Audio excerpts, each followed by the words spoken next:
بسم اللہ الرحمن الرحیم۔ السلام علیکم ناظرین، میں ہوں احمد علی لاشاری، آپ دیکھ رہے ہیں میرا یوٹیوب چینل۔ ناظرین، ہمیشہ کی طرح ایک بار پھر سے عمران خان کے ٹویٹر ہینڈل سے ٹویٹ کیا گیا ہے۔ سابق وزیر اعظم عمران خان کی اڈیالہ جیل میں وکراء اور میڈیا سے گفتگو۔ پاکستان اس وقت ٹاؤٹس کے قبضے میں ہے۔ ایک ایسا ٹاؤٹ سکندر سلطان راجہ بھی تھا جو 2024 الیکشن چوری کا سرغنہ ہے، اور اس پر آرٹیکل 6 کے تحت کارروائی ہونی چاہیے تاکہ دوبارہ کوئی ایسی حرکت نہ کرے۔ محسن نقوی کے پاس ایسی کون سی گیدڑ سنگھی ہے جو اس پر عہدوں کی بارشیں کی گئی ہیں؟ اشاروں پر ناچنے والے ایک عقل سے عاری شخص کرکٹ سے لے کر خارجہ اور داخلہ امور سمیت سیکیورٹی معاملات کا ماہر کیسے ہو سکتا ہے؟ پاکستانی قوم اپنے مینڈیٹ پر ڈالے گئے تاریخی ڈاکے کے خلاف 8 فروری کو پورے ملک میں نکلے اور اپنا احتجاج ریکارڈ کروائے۔ صرف 17 نشستیں جیتنے والی پارٹی کو اقتدار دے کر اردلی حکومت ملک پر مسلط کر دی گئی، جو پاکستان کے ہر ادارے کو تباہ کر رہی ہے۔ میں عدلیہ کی آزادی کے لیے دی گئی 10 فروری کی پاکستان بھر کی بار ایسوسی ایشنز اور وکلاء کی کال کی بھی حمایت کرتا ہوں۔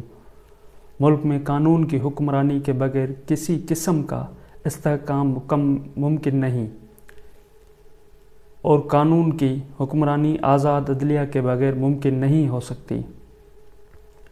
جس طرح 26ویں آئینی ترمیم کے ذریعے عدلیہ کو کنٹرول کرنے کی غرض سے ملک میں آئین اور قانون کی دھجیاں اڑائی گئی ہیں، اس کے خلاف پاکستانی عوام میں شدید نفرت پائی جا رہی ہے۔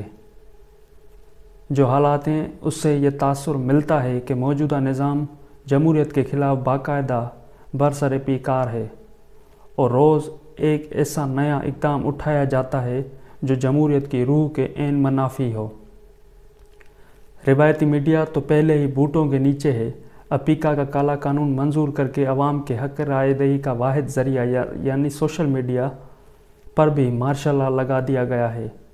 یہ زبان بندی کی کبھی ترین کوشش ہے اور پاکستان کو بین الاقوامی پابندیوں سے قریب تر کرنے میں اہم کردار ادا کرے گی۔ پیکا قانون اگر لاگو کرنا ہی ہے تو سب سے پہلے شہباز شریف پر لاگو کیا جانا چاہیے، جنہوں نے ملکی تاریخ کے سب سے دھاندلی زدہ انتخابات کو فری اینڈ فیئر قرار دیا ہے۔ انہوں نے 26 نومبر کے قتل عام کو بھی جھٹلایا اور یہ کہا کہ کوئی گولی نہیں چلی، نہ ہی کوئی شہادت ہوئی، لہذا پیکا قانون کے تحت سب سے پہلے سزا شہباز شریف کو ملنی چاہیے۔ بددیانت لوگ کبھی نیوٹرل امپائرز نہیں چاہتے۔ رجیم کیونکہ خود 26 نومبر اور 9 مئی کے واقعات میں ملوث ہے، اس لیے ان سے شفاف جوڈیشل کمیشن کی توقع نہیں رکھی جا سکتی۔ ہم جوڈیشل کمیشن کا قیام صرف اس لیے چاہتے ہیں کیونکہ ہم انصاف کے متلاشی ہیں۔ جو مجرم ہیں وہ نہیں چاہتے کہ حقیقت سامنے آئے، اور مجرم تو کبھی چاہے گا بھی نہیں کہ حقیقت سامنے آئے۔ 18ویں ترمیم کے تحت کسی بھی صوبے کے آئی جی اور چیف سیکریٹری کی تقرری صوبائی حکومت کے صوابدید ہے۔ ایک مرتبہ پھر آئین کی دھجیاں بکھیرتے ہوئے صوبائی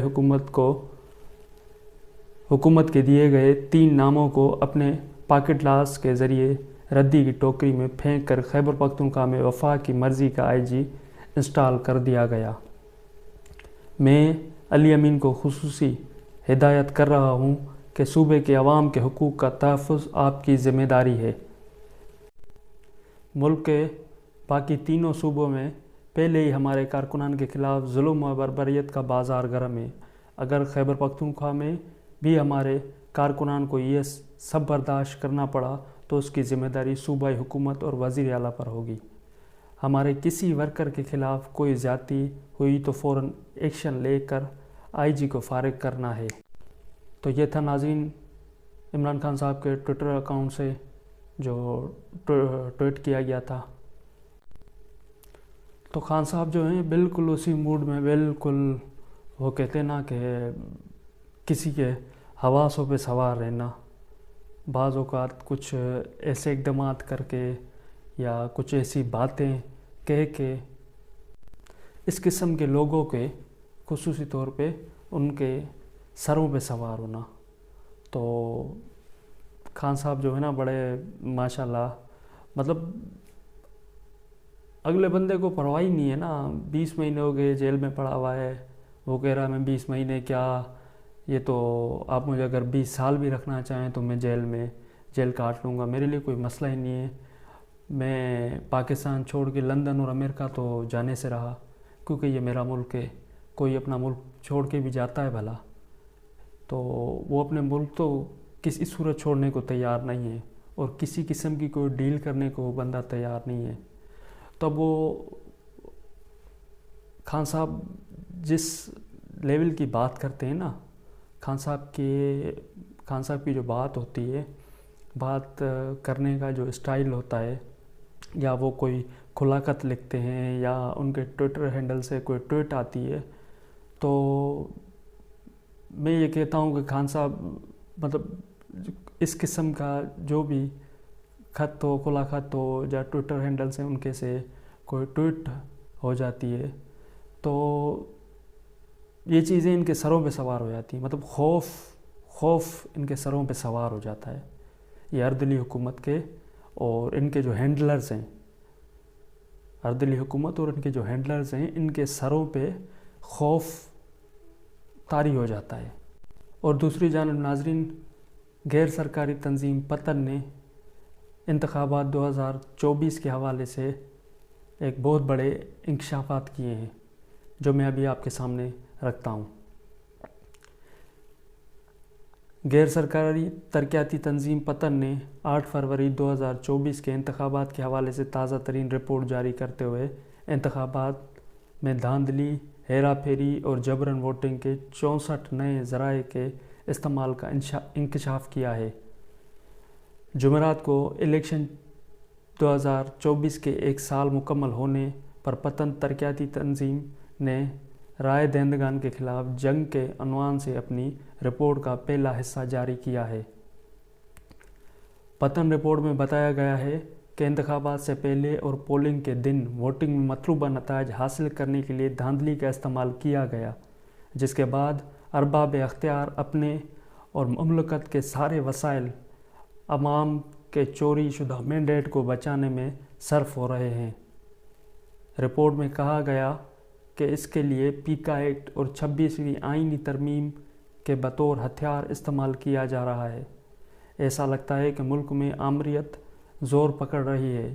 26ویں آئینی ترمیم کا مقصد عام انتخابات میں بدترین دھاندلی کے بعد آئینی ڈھانچے اور اس کی روح کو مسخ کرنے کی کوشش ہے.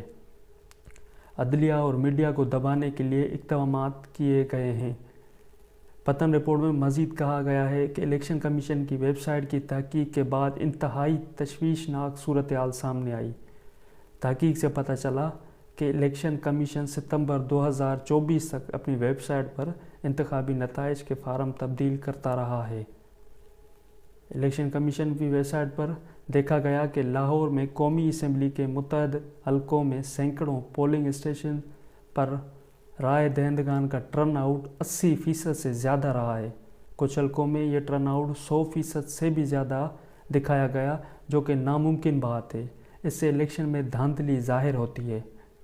رپورٹ میں مزید کہا گیا ہے کہ صوبائی حلقوں کے پولنگ اسٹیشن سے سامنے آنے والے نتائج کے مطابق ٹرن آؤٹ اوسطاً 40% رہا.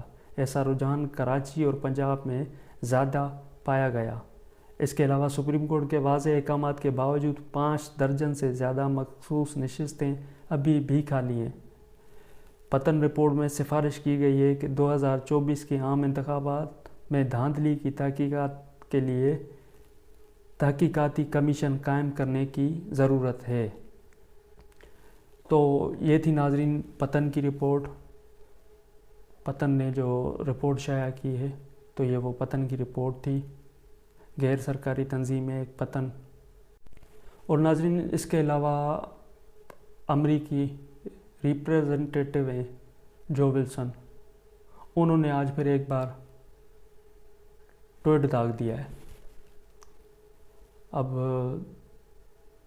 ان سے پہلے کچھ حکومت سے سنبھالا نہیں جا رہا, اب امریکی سینیٹرز اور ان کے ٹرمپ کی جو کابینہ کے لوگ ہیں وہ کبھی نہ کبھار اٹھتے ہیں اور اپنے حساب سے فری عمران خان کا ٹویٹ داغ دیتے ہیں. اب جو ولسن نے فری عمران خان کا ٹویٹ کیا ہے کچھ گھنٹے پہلے. اور اچھا اس میں مزے کی بات یہ کہ انہوں نے جو ٹویٹ کیا ہے جو ولسن نے، اب جو لوگ سوشل میڈیا سے، ظاہر سی بات ہے آج کل سوشل میڈیا سے ہر شخص کی وابستگی کچھ زیادہ ہی ہے، تو وہ ان چیزوں کو جانتا بھی ہے. جو ان چیزوں کو مطلب قریب سے جانتا ہوگا سوشل میڈیا کو، تو جو علم رکھتا ہوگا اسے بخوبی اس چیز کا اندازہ ہوگا کہ سوشل میڈیا پہ کوئی آپ پوسٹ ڈالتے ہیں تو اس میں آپ کے فالوورز وغیرہ، جتنے آپ کے فالوورز ہوتے ہیں، آپ کی پوسٹ کی جو ریچ وغیرہ ہوتی ہے نا، تو فالوورز کی حد تک ہی ہوتی ہے، اس سے زیادہ نہیں ہوتی. اس سے زیادہ اس صورت میں ہوتی ہے کہ آپ کوئی ایسی پوسٹ ڈال دیں سوشل میڈیا، اپنے سوشل میڈیا کے اکاؤنٹ سے یا ٹویٹر کے اکاؤنٹ سے، سابقہ ٹویٹر موجودہ ایکس کے اکاؤنٹ سے آپ کوئی ایسی پوسٹ ڈال دیں جس سے آپ کی اس پوسٹ پہ لاکھوں اور کروڑوں میں ویوز آ جائیں. تو اب یہ جو امریکی ریپریزنٹیٹیو ہیں جو ولسن، ان کے اپنے جو ٹویٹر اکاؤنٹ آفیشیل جو ان کا ٹویٹر اکاؤنٹ ہے، ان پر کل جو تعداد ہے فالوورز کی وہ ٹوٹل 1,22,000 ہے. ٹوٹل تعداد کوئی 1,22,000 ہے ان کے فالوورز کی. اور ان کی عموماً کوئی بھی پوسٹ یہ کرتے ہیں نا، کبھی بھی یہ کوئی بھی پوسٹ کرتے ہیں اپنے ٹویٹر ہینڈل اکاؤنٹ سے، تو ان کی پوسٹ کوئی 30,000 20,000 40,000 50,000 80,000، کوئی 1,00,000 یا 1.5 تک پہنچ جاتی ہے. اس سے زیادہ آگے کوئی نہیں جاتی. کوئی 2 لاکھ تک بھی پہنچ گئی، 1.5 تک پہنچ گئی، اس سے زیادہ کوئی نہیں جاتی ہے. ہاں انہوں نے ایک ٹویٹ کیا تھا عراقی وزیر اعظم سے متعلق، کچھ انہوں نے کہا تھا. وہ جو ان کا ٹویٹ تھا وہ کم و بیش کوئی 2,80,000 ویوز کے قریب پہنچا تھا جو ولسن کا وہ ٹویٹ. اب مزے کی بات ہے میں آپ کو بتاؤں، اب ان کے فالوورز میں نے آپ کو بتا دیے، ان کے فالوورز ہیں 1,22,000. اور انہوں نے یہ فری عمران خان کا جب سے ٹویٹ داغا ہے،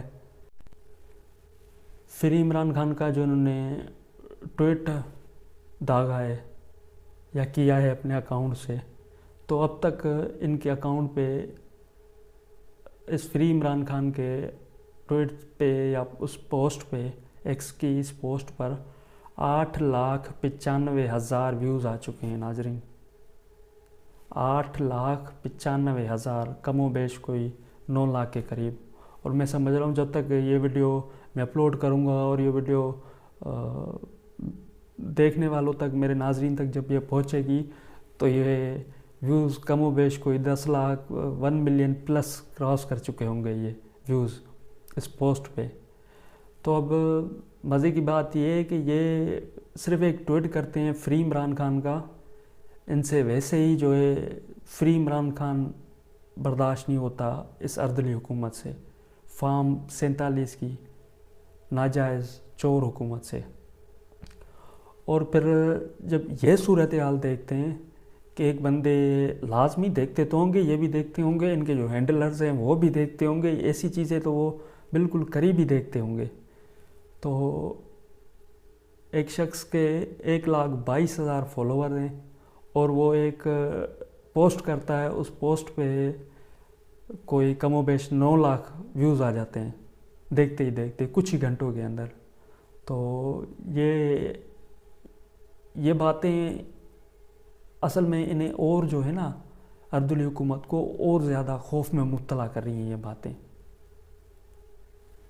چور حکومت تو ہے، یہ چور تو ہیں یہ، تو انہیں یہ باتیں اور زیادہ دن بدن جو ہے نا خوف میں مبتلا کرتی جا رہی ہیں کہ اچھا یہ ہو گیا، اچھا اس نے یہ کہہ دیا، اچھا مطلب یہ ساری چیزیں کیونکہ وہ جو چور ہوتا ہے نا وہ پھر ہر چیز پہ اس نے نظر رکھی ہوئی ہوتی ہے. چور اور مکار قسم کا یہ جو لوگ ہوتے ہیں نا انہوں نے پھر ہر قسم کی اپنے ارد گرد چیزوں پر باتوں پر نظر رکھی ہوتی ہے, اور خصوصاً امریکہ پر تو ان کی اس وقت بڑی گہری نظر ہے.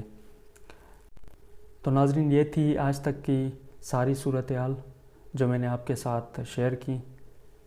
ملتے ہیں ایک نئی ویڈیو میں, تب تک مجھے دیجیے اجازت. اللہ نگہبان.